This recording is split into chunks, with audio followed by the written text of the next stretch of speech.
So this is contract. So what was that essential? Let it see. वो क्या essential था? देखो section 10.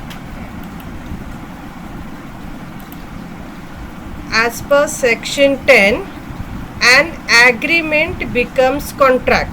Means essentials of contract. पहले तो हम एग्रीमेंट बनाते हैं और एग्रीमेंट को कॉन्ट्रैक्ट अगर बनाना है, एनफोर्सिएबल करना है उस एग्रीमेंट को, तो क्या ज़रूरी है? वन ऑफ द इसेंशियल, ये वन है. If it is entered into between the parties who are competent to contract. तो ये क्या इसेंशियल्स है? कौन से पार्टीज एंटर्ड हो सकते हैं? who are competent to contract. Clear? तो ये सेक्शन 10 ने बोला है. देन सेक्शन 11 बताता है कि ये हु जो है वो कौन है. सेक्शन 11 क्या बताता है? ये हु का मीनिंग. ओके, तो इस हु में क्या क्या इंक्लूड है देखो. Who is of age of majority, sound mind and not disqualified by law. Contract में एंटर होने के लिए लॉ ने डिस्क्वालिफाइड नहीं किया है. ये पॉइंट हमने पढ़ा है. Maybe you remember this. Okay, so ये हो गया सेक्शन 10 एंड सेक्शन 11.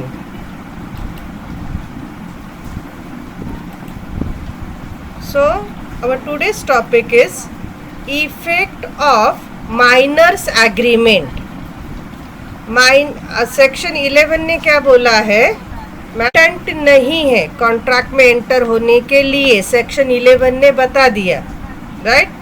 बट हमें देखना है माइनर के साथ एग्रीमेंट होता है तो उसका इफेक्ट क्या है. ये हमारा टॉपिक है. ओके, तो ये जो केस लॉ है, मोहरा बीबी वर्सेस धर्मादास, एक केस हुआ था. तो वो 1903 में हुआ था. ओके, तो उस केस लॉ आने के पहले माइनर का कॉन्ट्रैक्ट में क्या पोजीशन था, ये यहाँ पे मैंने दिखाया है. तो माइनर के साथ अगर कॉन्ट्रैक्ट करते हो तो minor is absolutely incompetent. Competent है ही नहीं कॉन्ट्रैक्ट में एंटर होने के लिए. तो वो कॉन्ट्रैक्ट क्या रहेगा? Void ab initio. मतलब स्टार्टिंग से ही वो कॉन्ट्रैक्ट, एब इनिशियो मीन स्टार्टिंग या ज्योति, फ्रॉम बिगिनिंग कॉन्ट्रैक्ट. माइनर का डेफिनेशन जो है इंडिया में, माइनर कौन से एज को माइनर बोला जाता है वो समझना ज़रूरी है. राइट, दिख रहा है? Very good. तो इंडियन मेजॉरिटी एक्ट 1875,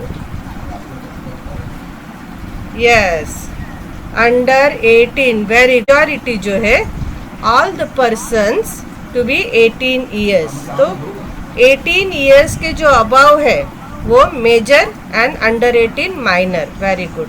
तो और दूसरा एक है, उसको कौन सा एक्ट बोलते हैं? कोर्ट ऑफ वार्ड या फिर गार्डियन एंड वार्ड एक्ट बोलते हैं.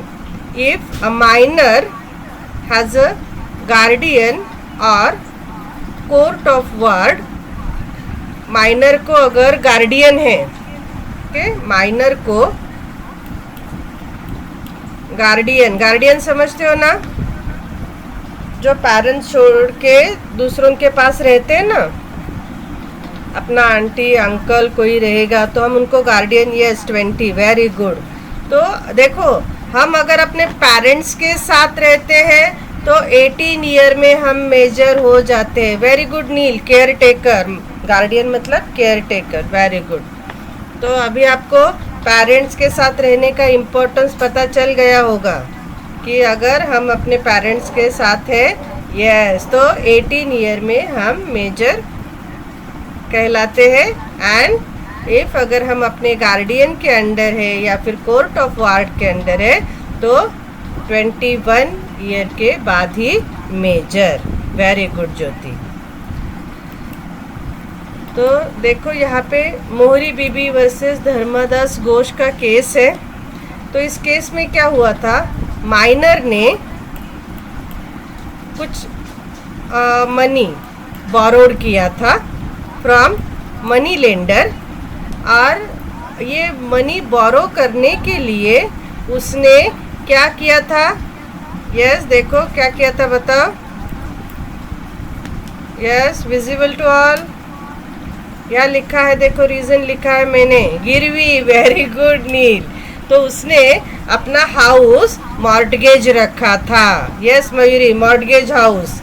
तो केस समझ में आ गया, माइनर ने क्या किया था, yes mortgage his house, minor ने अपना घर मॉर्टगेज रखा था और सर्टन अमाउंट बोरो किया था। देन मनी लेंडर, अभी आपको मालूम है मॉर्टगेज में अगर हम उनका लोन रिटर्न नहीं करते हैं तो जब प्रोडक्ट जो हमने मॉर्टगेज रखा था तो वो उस पर पोजेशन कर लेते हैं, सीज कर लेते हैं, राइट। तो मनी लेंडर जो है वो पोजेशन, उस घर का पोजेशन लेने को गया था जब माइनर का डिफ़ॉल्ट हो गया था पेमेंट। देन अभी ये आपको दिख रहा होगा, ये केस है, मतलब कोर्ट ऑफ लॉ एनफोर्स करने गए थे, अहमद क्या बोलता है, जब्त कर लेते हैं, राइट, जब्त कर लेते हैं चांदनी, तो घर उसके नाम हो जाता है अगर पैसा रिटर्न नहीं किया तो, या वो लोग जब्त करते हैं, पोजेशन लेते हैं उस पर। तो देखो कोर्ट ने क्या डिसीजन दिया, केस हुआ इसका, कोर्ट ने क्या डिसीजन दिया कि माइनर के साथ एग्रीमेंट जो है वो क्या है, वॉइड है। ज्योति मिश्रा, घर बेच, समझ में आया। तो माइनर अगर उनको पैसा नहीं भी देगा तो भी चलेगा। तो ये मोहिरी बीबी वर्सेस धर्मादास के घोष जो माइनर का केस है उसमें क्या बोला था, माइनर के साथ का एग्रीमेंट जो है वॉइड है और अनएनफोर्सिएबल है। वॉइड में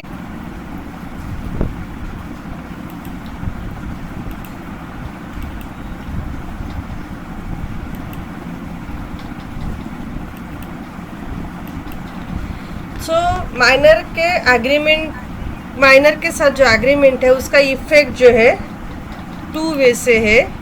सर्टन एग्रीमेंट आर अनएनफोर्सिएबल, आप उसको एनफोर्स नहीं कर सकते हो, it means void, and certain agreement जो है enforceable, those which are in the interest और for the benefit of minor रहेंगे वो एनफोर्सिएबल रहेंगे, और सर्टन एग्रीमेंट जो है वो फॉर एवर अनफोर्सिएबल ही रहेंगे। क्लियर, दोनों में डिफरेंस समझा। माइनर के साथ एग्रीमेंट कर सकते हो, वॉइड मीन्स ये देखो अनएनफोर्सिएबल, वॉइड का मतलब है अनएनफोर्सिएबल, बट फिर भी आप माइनर के साथ एग्रीमेंट कर सकते हो। सर्टन सिचुएशन आता है कि हमें उनके साथ एग्रीमेंट करना पड़ता है। तो अभी हम क्या देखेंगे, इफेक्ट देखेंगे। ये देखो इफेक्ट देखना है, माइनर के साथ एग्रीमेंट का इफेक्ट। तो सर्टन एग्रीमेंट का इफेक्ट रहेगा कि वो एनफोर्स नहीं कर सकते हो, और सर्टन एग्रीमेंट के साथ इफेक्ट रहेगा कि आप उसको एनफोर्स कर सकते हो। यस ज्योति, उसके बेनिफिट के लिए। सुमन, अनएनफोर्सेबल, श्रुति, राइट। तो देखते हैं हम अनएनफोर्सिएबल एग्रीमेंट कौन कौन से है। ओके, तो यहाँ पे 9 एग्रीमेंट मेंशन किए हैं। पहले तो कि वैलिडिटी ऑफ एग्रीमेंट, वो एग्रीमेंट वैलिड है या नहीं, इससे ही स्टार्ट हो रहा है। Okay, validity. दूसरा है नो रैटिफिकेशन, रैटिफिकेशन मतलब अप्रूव करना। तो माइनर के साथ एग्रीमेंट हुए हैं, बट वो मेजर होने के बाद वो रैटिफाई करोगे या नहीं, तो क्या बोला है, नो रैटिफिकेशन। अप्रूव नहीं कर सकते हो। नो एस्टॉपल, एस्टॉपल नहीं है। एस्टॉपल मीन्स ये फ्रेंच वर्ड से लिया है कि टू शट योर माउथ बोलते हैं ना हम। आपने जो बोला है बस वही ये करो, उससे पीछे मत जाओ, ऐसा एस्टॉपल बोलता है। तो माइनर का क्या है? No estoppel.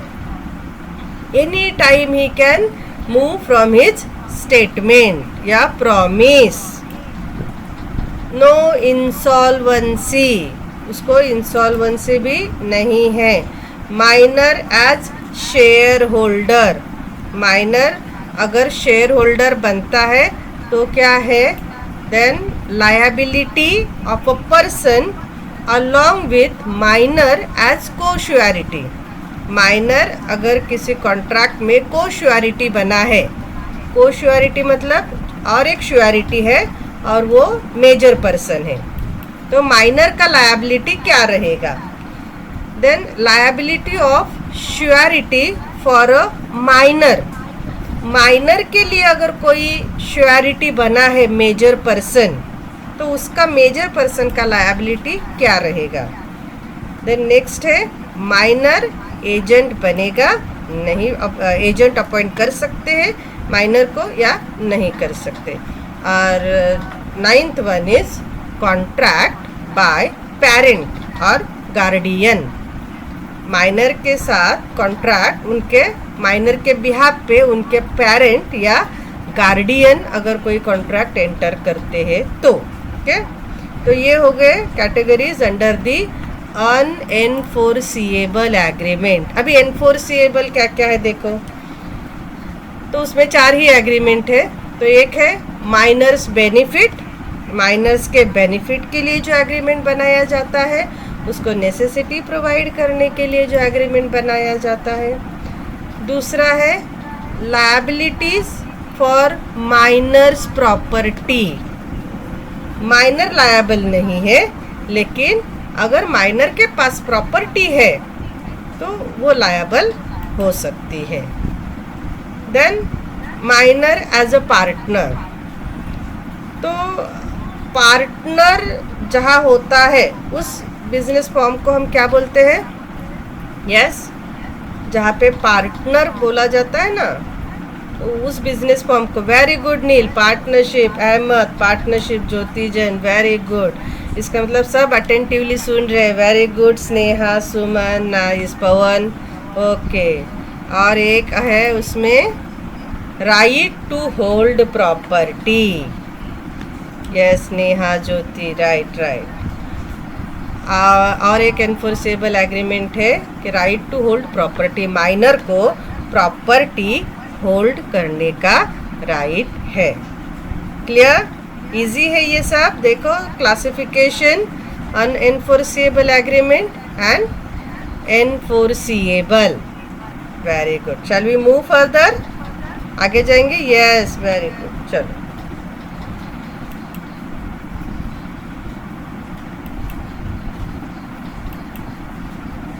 so first we will see unenforceable means void agreement। unenforceable agreement कौन कौन से है? तो वैलिडिटी क्या है बताओ आप? वैलिड है नहीं है? माइनर ऑफ एग्रीमेंट, माइनर के साथ एग्रीमेंट वैलिड है या नहीं है बताओ? वैलिडिटी के लिए क्या बताओगे आप लोग? कैसा होता है? नहीं है, नहीं है, वेरी गुड। और नहीं है को हम क्या बोलेंगे? नहीं है को क्या बोलेंगे? void ab initio। Yes, very good Chandni. तो minor being incompetent to contract, तो उसका एग्रीमेंट जो है माइनर्स एग्रीमेंट, ये सलीहा, पार्वती, हाँ यस, पंकज, अहमद, रेशमा, शिल्पा, तो वर्ड ऐसा ही ध्यान में रखो। Minors agreement is void ab initio. ठीक है, तो ये वैलिडिटी समझ में आ गया के? तो आप उसको एनफोर्स कर ही नहीं सकते हो, अनएनफोर्सिएबल ही है। और मोहिरी बीबी और धर्मादास घोष का केस समझ में आ गया है ना सबको? यस के। तो स्टार्टिंग में हमने एक्सप्लेन कर दिया है। Then no ratification. तो रैटिफिकेशन का मतलब क्या है? अप्रूव, अप्रूव करना। अप्रूव किसको किया जाता है? जो पहले से कुछ किया हुआ होगा वो आगे जाके अप्रूव करना, ऐसे बोलते हैं, राइट।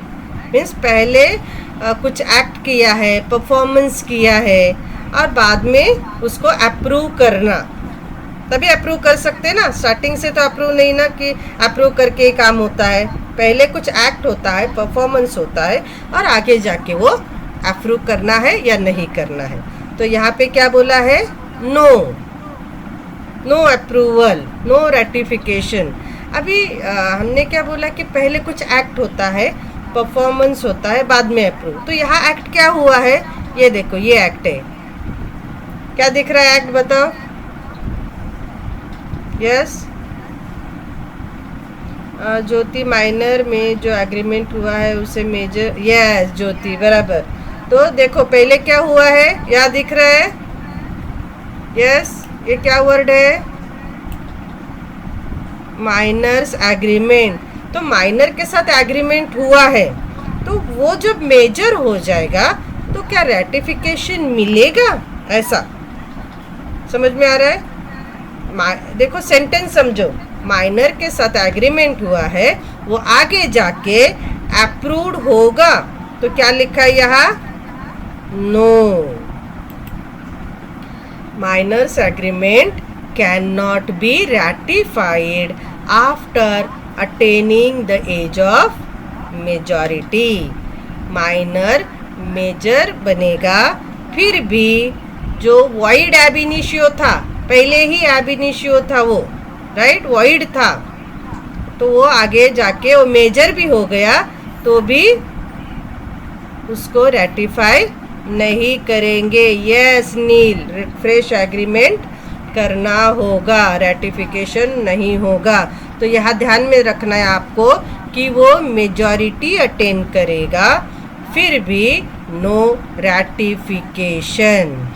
ठीक है, रीज़न क्या है? यहाँ लिखा है। Yes, void. अहमद, एग्रीमेंट ख़त्म हो जाएगा। अरे एग्रीमेंट ख़त्म नहीं होता है। देखो हमें यहाँ कॉन्सेप्ट क्या है कि माइनर के साथ हमने एग्रीमेंट किया है तो वो मेजर हो जाएगा। हम क्या बोलते हैं? माइनर के साथ एग्रीमेंट वॉइड है, तो क्या वही माइनर मेजर हो जाएगा तो वो एग्रीमेंट हम वैलिड करेंगे क्या? समझ में आया? तो वो मेजर हो भी गया तो भी वो एग्रीमेंट वैलिड नहीं होगा क्योंकि शुरुआत ही गलत हुई थी, अनएनफोर्सिएबल। ओके, इसका तो वीडियो ऑन है। ओके, तो ये पॉइंट समझा रेटिफिकेशन का। नेक्स्ट देखो, नो एस्टॉपल। एस्टॉपल का मीनिंग मैंने क्या बताया था अभी? Yes, estoppel, yes, shut shut mouth, right. अपना मुंह बंद करो मीन्स व्हाट? एक बार जो स्टेटमेंट बोला है अभी उससे टेक बैक नहीं करना है, right. Roshan, mute yourself Roshan. Okay, shut mouth, yes. तो ये फ्रेंच वर्ड से लिया है। एस्टॉपल जो है फ्रेंच वर्ड से वर्ड लिया है, उसका मीनिंग है टू शट माउथ। तो means one is stopped from going back on his words. आपने जो बोला है ना उस वर्ड से या उस स्टेटमेंट से मुकर जाना, गोइंग बैक, तो उससे उसको स्टॉप करना, it is called estoppel. Yes, French word है ये। तो ये जो एस्टॉपल का लॉ है माइनर को अप्लाई होता है? नहीं, does not apply to minor. मतलब माइनर अपना वर्ड कभी भी पीछे ले सकता है। सपोज फॉर एग्जाम्पल माइनर ने किसी को बोला कि मुझे मेरा साइकिल, माइनर का साइकिल है सपोज, और किसी को बोलता है, मे बी वो इलेक्ट्रॉनिक साइकिल है ना, कॉस्टली होता है, आपको मालूम है 30-40,000 का होता है। माइनर को अपनी माइनॉरिटी साबित करने में स्टॉप नहीं कर सकते। He can plead his minority, या ज्योति वो माइनॉरिटी का बेनिफिट ले सकता है। अभी हम एग्जाम्पल से समझते हैं। ओके, तो माइनर के पास साइकिल है, वो जो 40,000 वाला इलेक्ट्रॉनिक पे चलने वाला साइकिल है ना, वो हम एग्जाम्पल लेते हैं। तो माइनर ने किसी को जाके बोला कि मुझे ये साइकिल 10,000 में बेचनी है।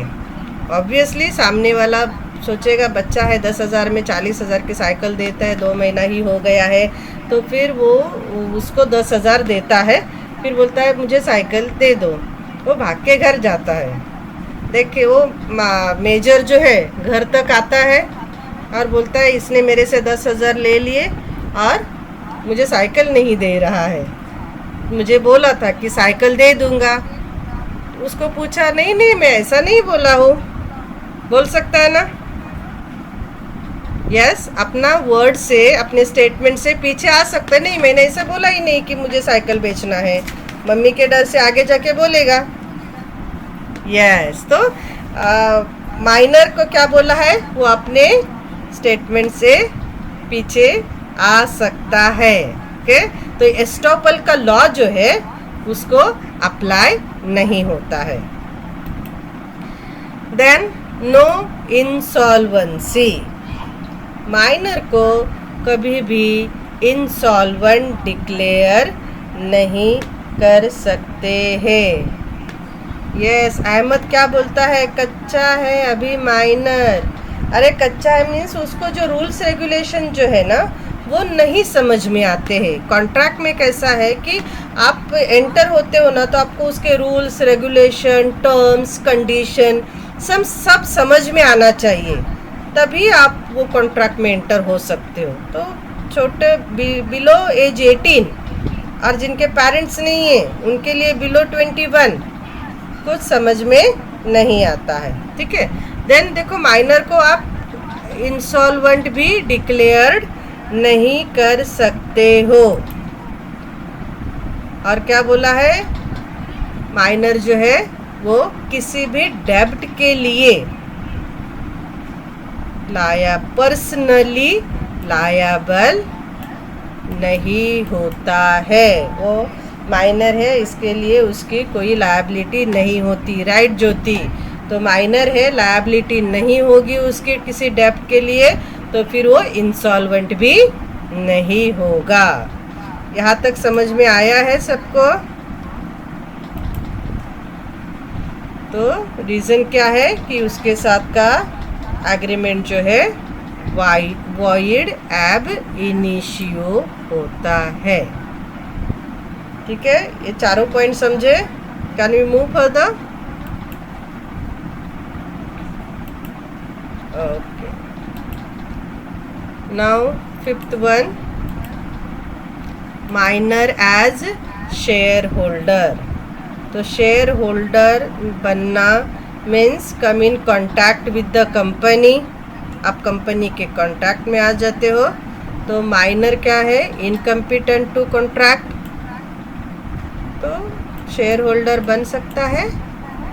Yes, can not be shareholder, वो शेयर होल्डर नहीं हो सकता है। देन नेक्स्ट क्या बोला है देखो, अगर by mistake his name appears, share holders की लिस्ट में उसका नाम आ भी जाता है बाय मिस्टेक, हाँ, फिर भी क्या बोला है, बोथ माइनर एंड कंपनी क्या करेंगे, ये देखो क्या करेंगे, कॉन्ट्रैक्ट ही रिपुडिएट कर देंगे, कैंसिल कर देंगे। यस अहमद, रिपुडिएट या कैंसिल कर देंगे। Then liability of a person along with minor, मतलब कोई पर्सन है, मेजर है, और माइनर के साथ किसी के लिए वो श्योरिटी बने हुए हैं। माइनर उनका कोश्योरिटी है। ओके, देखो यहाँ पे वही लिखा है, when a major along with minor makes a promise to third person, third person के साथ प्रॉमिस करता है एज अ कोश्योरिटी, बट यहाँ क्या लिखा है, only a major would be held liable, सिर्फ मेजर ही लायबल हो सकता है।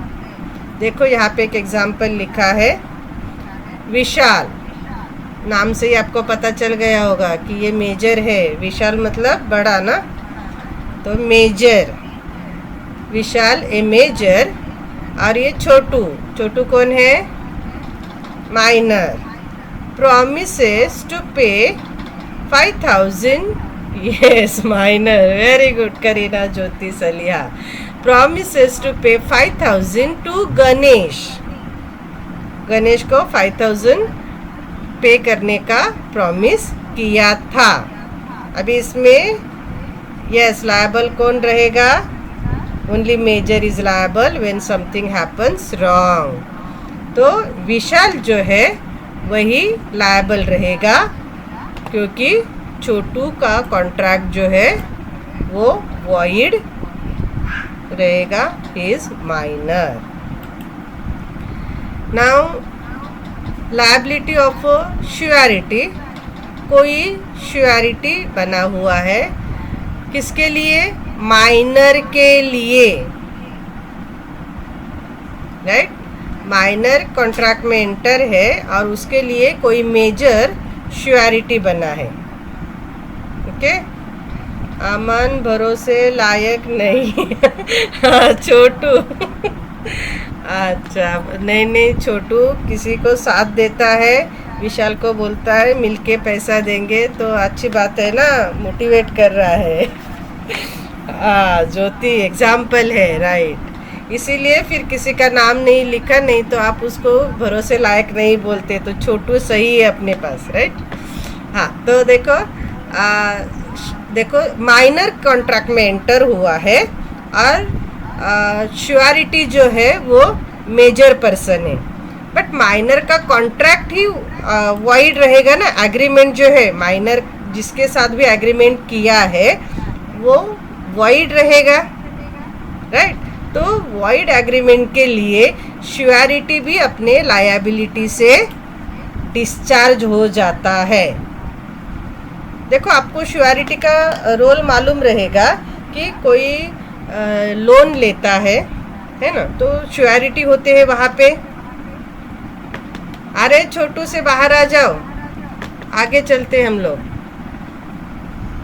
हाँ, पहले समझो आप लोग श्योरिटी का रोल क्या होता है, कि कोई कॉन्ट्रैक्ट बनता है तो उसके एश्योरेंस के लिए, ट्रस्ट के लिए श्योरिटी को अपॉइंट किया जाता है।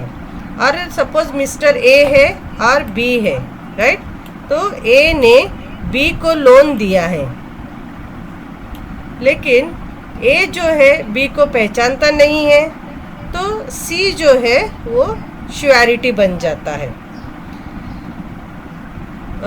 पोजीशन समझ में आया पार्टीज का, यस, गारंटी, ए जो है बी को लोन देता है, ए उसको पहचानता नहीं है, उससे रिलेटेड उसको कुछ इन्फॉर्मेशन नहीं है, लेकिन सी बोलता है कि मैं इसकी गारंटी देता हूँ, तो सी कौन है यहाँ पे, यस, गारंटी श्योरिटी, बराबर, सी यहाँ पे है श्योरिटी। तो अभी हम क्या बोलते हैं, बी को माइनर बोलेंगे, हाँ यहाँ पे, तो आपको और अच्छा समझेगा, बी है माइनर। तो ए ने बी को लोन दिया, सी श्योरिटी है जो मेजर है, बट अभी ये यहाँ ये कॉन्ट्रैक्ट बना है दोनों के बीच में, एग्रीमेंट बना है, तो एग्रीमेंट वैलिड है, कैसा है, यस, ये मेजर है, ये माइनर है, मेजर ने माइनर को लोन दिया है और सी श्योरिटी है, तो ये एग्रीमेंट एग्रीमेंट का स्टेटस बताओ, एग्रीमेंट कैसा है ये? Void, very good Ahmed, Saraswati Singh, void ab initio है, राइट। और एग्रीमेंट लोन का कॉन्सेप्ट आपको मालूम रहेगा, अगर जिसने पैसा लिया है, लोन लिया है, वो अगर पेमेंट नहीं करता है, रीपेमेंट नहीं करता है, तो कौन भरेगा? नॉर्मल लोन में, हाँ, नॉर्मल लोन में किसी ने लोन लिया है, वो रीपेमेंट नहीं करता है, तो कौन भरता है? किसकी लायबिलिटी है? यस, सी, श्योरिटी की लायबिलिटी, वेरी गुड। तो लोन में जो श्योरिटी होता है उसकी लायबिलिटी होती है कि अगर डेटर, बी कौन है यहाँ पे? डेटर, डेटर पैसा नहीं भरता है तो सी भरेगा। तो यहाँ पे सी का लायबिलिटी अराइज हो रहा है क्या बच्चों? इस केस में सी जो बी जो माइनर है, तो सी का लायबिलिटी अराइज होता है। बी पैसा नहीं भरेगा, बी पैसा नहीं भरेगा, तो क्या सी भरेगा? अरे सब यस बोल रहे हो। विशाल, अरे कैसे भरेगा? बिल्कुल भरेगा। अमन, लोकेश, यस लोकेश सही समझा, नो नहीं भरेगा। चांदनी, क्योंकि गारंटी लिया है। अरे लेकिन देखो, गारंटी लिया है, लेकिन बी अपने परफॉर्मेंस के लिए कंपलसरी है, उसको बी को परफॉर्मेंस करना कंपलसरी है। यस, बी जो है वो माइनर है, तो उसने पैसा लिया है लेकिन वो नहीं देगा। मोहरी बीबी केस देखा ना आपने? मोहरी बीबी, धर्मादास घोष, बी ने लोन लिया था, वो रिटर्न कर रहा है? नहीं कर रहा है। तो ये एग्रीमेंट जो है वॉइड है, बी का यहाँ पे कोई लायबिलिटी नहीं है, तो फिर सी का लायबिलिटी अराइज होगा क्या? सी का लायबिलिटी अराइज होगा? नहीं होगा। अभी समझा है सबको कॉन्सेप्ट या और कुछ डाउट है? ये कॉन्सेप्ट समझा श्योरिटी का रोल? तो श्योरिटी भी अपने लायबिलिटी से डिस्चार्ज होता है, फ्री होता है। क्लियर? तो surety can not held liable on the basis of void agreement.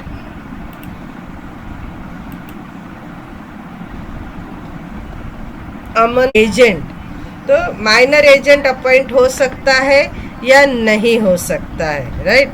तो एजेंट जो है वो प्रिंसिपल के बिहाफ पे किसी के भी साथ कॉन्ट्रैक्ट में एंटर होता है। एजेंट, नॉर्मल जो एजेंट है वो एजेंट, देखो प्रिंसिपल होता है और उसने अपॉइंट किया हुआ एजेंट होता है Sudarshan, but the minor will not be responsible to his principal. Ma'am PPT नहीं शो कर रहा है। चांदनी, देखो पीपीटी तो शो कर रहा है, अरे पिन करो, वेरी गुड, ओके। सो देखो ये एजेंट जो है वो प्रिंसिपल एजेंट ऐसा रिलेशनशिप होता है। तो प्रिंसिपल के बिहाफ पे एजेंट जो है वो थर्ड पार्टी के कॉन्ट्रैक्ट में आता है। तो थर्ड पार्टी एजेंट के साथ कॉन्ट्रैक्ट क्यों करती है? क्योंकि रिस्पॉन्सिबिलिटी किसकी है? प्रिंसिपल की, राइट। एजेंट की कोई रिस्पॉन्स, यस ज्योति, प्रिंसिपल की रिस्पॉन्सिबिलिटी, एजेंट की कोई रिस्पॉन्सिबिलिटी नहीं होती है। तो माइनर एजेंट बन सकता है, राइट। और क्या बोला है? But he will not be personally liable to his principal as an agent. तो वो एज एन एजेंट अपने प्रिंसिपल के लिए लायबल नहीं रहेगा क्योंकि वो माइनर होता है। ठीक है, इतना समझ में आ गया आपको? And one more, yes, contract by parent, parent या गार्डियन माइनर के बिहाफ में कॉन्ट्रैक्ट कर सकते हैं क्या नहीं कर सकते हैं? यस, कर सकते हैं, एग्रीमेंट कर सकते हैं। और वो क्या बोला है? एनफोर्सिएबल रहेगा। पेरेंट और गार्डियन माइनर के बिहाफ पे एग्रीमेंट में एंटर हो सकते हैं, और वो एग्रीमेंट कैसा रहेगा, एनफोर्सिएबल रहेगा। बट उसमें कंडीशन क्या बोला है कि वो जो एग्रीमेंट है, अभी हम देखते हैं, कर सकते हैं। वेरी गुड रोशन, लोकेश, यस यस। मोस्ट देखो, अभी हम देखते हैं कि बच्चे मूवीज़ में, सिनेमाज में, ड्रामा में परफॉर्मेंस करते हैं, देन स्टेज शो होते हैं, रियलिटी शो होते हैं, डांस है ना, कंपटीशन, डिफरेंट डिफरेंट कॉम्पिटिशन्स होते हैं, और बच्चे उसमें पार्टिसिपेट करते हैं। तो पार्टिसिपेट, वो तो पूरा सीज़न का एग्रीमेंट होता है ना, 3-4 महीने का कुछ उनका पीरियड होता है। तो बच्चे minor are not competent to enter into contract. तो कौन कॉन्ट्रैक्ट में आता है फिर, उनके पेरेंट्स। यस मैम, अगर माइनर कुछ नहीं करेगा बोल कर तो उसके पेरेंट्स करेंगे ना। देखो, अगर पर्सनल नेचर का कॉन्ट्रैक्ट रहेगा, पर्सनल नेचर का, कि जैसे कि अभी ड्रामा का हमने बोला, एक्टिंग स्किल बच्चे नहीं कर रहे, तो क्या उनके पेरेंट्स कर सकते, क्या नहीं कर सकते हैं। तो पर्सनल स्किल वाला कुछ रहेगा ना, तो फिर पेरेंट जो है वो नहीं कर सकते हैं। बाकी सब कॉन्ट्रैक्ट में पेरेंट्स एंटर हो सकते हैं। तो यहाँ देखो मेंशन किया है, एग्रीमेंट जो है माइनर के बेनिफिट में होना चाहिए, एंड उस जिस पर्पस या ऑब्जेक्ट के लिए आप एग्रीमेंट या कॉन्ट्रैक्ट कर रहे हो, उसमें पर्सनल स्किल नहीं होना चाहिए। डांस का है, सिंगिंग का है, माइनर का एग्रीमेंट है, तो कौन करेगा, उनको ही, बच्चों को ही परफॉर्मेंस करना पड़ेगा ना। Yes Chandni, no no, depending upon situation. Aman, Pooja ma'am, किसी को पेमेंट करना, ऑब्वियसली पेरेंट्स ही रहेंगे ना, पेरेंट्स कॉन्ट्रैक्ट में आते हैं। यस, तो सब अनएनफोर्सेबल एग्रीमेंट समझ में आ गए। Now next classification, enforceable agreement. तो एनफोर्सिएबल में क्या है, पहला फॉर माइनर्स बेनिफिट। तो माइनर जो है वो बेनिफिशियरी या फिर प्रॉमिसी हो सकता है। माइनर कैन बी बेनिफिशियरी या फिर प्रॉमिसी। मीन्स माइनर के फेवर में क्या लिखा है यहाँ पे, प्रॉमिसरी नोट एग्जीक्यूट या इशू कर सकते हो। आपको प्रॉमिसरी नोट मालूम है ना, आप 12th में पढ़े हो। यस यस, किसी का स्पीकर ऑन हो गया है, प्लीज स्टूडेंट्स, और राइट नील, तो ये आप 12th में पढ़े हो, है ना, bill of exchange, promissory note. अरे किसी का video, liabilities of minors property, minors की प्रॉपर्टी लायबल होती है नहीं होती है। देखो सेक्शन 68, ये इंडियन कॉन्ट्रैक्ट एक्ट का है, section 68। As per this section minor is liable to pay. देखो फर्स्ट टाइम लायबिलिटी आई है, माइनर को कहाँ से पे कर सकता है, देखो out of his property. Yes Jyoti Ahmed, 1956। देखो ये इंडियन कॉन्ट्रैक्ट एक्ट है, ओके, इंडियन कॉन्ट्रैक्ट एक्ट का सेक्शन 68। तो क्या बोलता है, minor is liable to pay, liability arise हुई है, लेकिन अगर उसके पास प्रॉपर्टी है तो, हाँ, प्रॉपर्टी नहीं है तो पर्सनली लायबल नहीं होता है, उसकी प्रॉपर्टी लायबल होती है।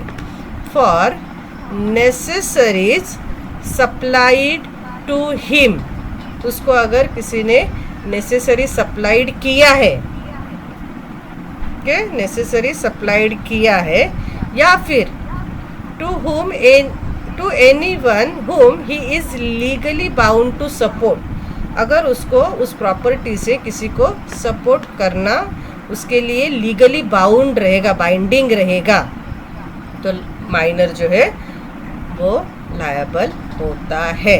ठीक है, 2 पॉइंट दिख रहे हैं यहाँ पे आपको।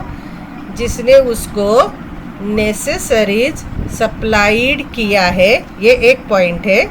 और दूसरा है कि माइनर को उसके प्रॉपर्टी से किसी को सपोर्ट करना लीगली बाउंड रहेगा।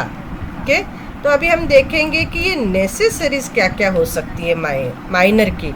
नेसेसरीज तो हमें मालूम है, फूड, क्लोथिंग, शेल्टर, इसको ही हम नेसेसरीज बोलते हैं। तो माइनर की नेसेसरीज क्या है, देखो यहाँ लिखा है minor will not be personally liable. तो कौन लायबल है? माइनर की प्रॉपर्टी। ओके, तो minor is also liable for necessary. अरे माइनर की प्रॉपर्टी बेटा, education, food, clothing, shelter, minor की प्रॉपर्टी लायबल है। अभी हम देखेंगे उसका नेसेसरीज में क्या क्या आता है। तो नेसेसरीज में देखो गुड्स भी लिखा है यहाँ पे, सर्विसेज भी लिखा है। क्या क्या उसको दे सकते हैं, ये फूड, क्लोथिंग हो गया, उसके जो एक्सेसरीज, वॉच है, बाइसिकल है, यहाँ पे लिखा है एंगेजमेंट रिंग भी। तो ये सब नेसेसरीज में आ गया।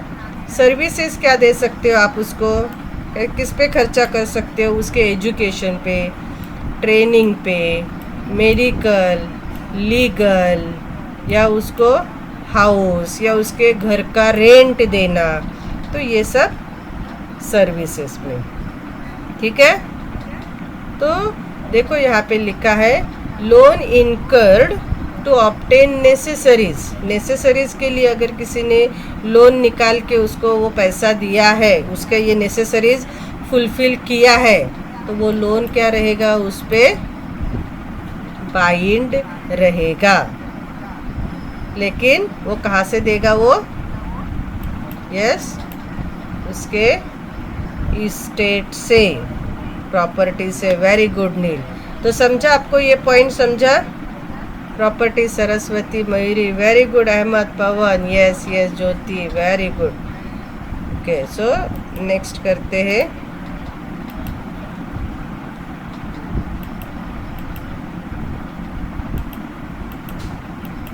Minor as a partner. तो ये कौन से एक्ट में आ गया? Yes, partnership act. Yes, 1932। Ahmed, very good. Pawan, Kareena, Alfiya, very good. Jyoti, Noor, Shilpa, wow, सबको मालूम है, सब स्मार्ट बच्चे बन गए। Very good, nice nice knowledge. So minor can not be a partner. Minor partner as a partner नहीं बन सकता है। तो सेक्शन 30 क्या बोलता है पार्टनरशिप का? माइनर में with the consent of all partners, other partners के कंसेंट से एडमिट हो सकता है, बट किसके लिए? Only benefit of partnership. देख के बेनिफिट में ही वो पार्टनर्स एज अ पार्टनर रहते हैं। ठीक नहीं? और ये right to hold property, minor property hold कर सकता है। नेहा है बच्चों? यस, माइनर को प्रॉपर्टी नहीं देना है क्या? नहीं देना है। अरे विशाल, क्यों नहीं देना है? बच्चे हैं, बेनिफिट वाला सब देना है उनको। यस, देना है, देना है। शिल्पा, नूर, स्नेहा, दीपाली, यस। तो बेनिफिट जो भी है ना, तो उसको सब देना ही है, उनसे कुछ नहीं लेना है। राइट, तो माइनर कैन होल्ड प्रॉपर्टी और इंटरेस्ट इन हिज और हर नेम। नहीं देना सलीहा, अरे ऐसा मत करो, दे दो। माइनर है only comes when they have a profit. अरे प्रॉपर्टी तो प्रॉफिट ही होता है ना, प्रॉपर्टी वो अपने नाम पे होल्ड कर सकते हैं। ओके, तो माइनर कैन होल्ड प्रॉपर्टी और इंटरेस्ट। इंटरेस्ट मतलब वही बेनिफिट। देखो ये क्या दिया है माइनर को, गिफ्ट क्या दिया है, देखो इमेज क्या बता रही है, क्या गिफ्ट है?